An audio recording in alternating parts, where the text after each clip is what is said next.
போடு போடு இப்போ போடு சாவடி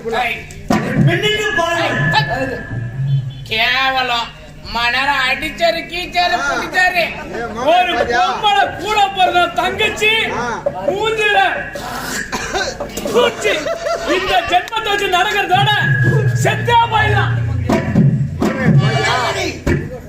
ஒரே மகன் பாட்டு மகன் மணி அடித்தாயே தந்தை. ஒரு பெண்ணின் மீது ஒரு பெண்ணுக்கு தான் தெரியும். ஒரு பெண்ணை கொண்டு வந்து மாபெரும் சபையிலே எவ்வளவாக அடித்து துன்பரித்திருக்கிறார்கள். அது என்னால் தாங்க முடியவில்லை. நாங்க தாங்க முடியவில்லை, முடியவில்லை. அதனால அடித்திருக்கேன். அதனால அடித்தாயா? ஆமா. எங்களுடைய அதிகாரம் இல்லாமல் வாழ முடியுமா? தந்தையே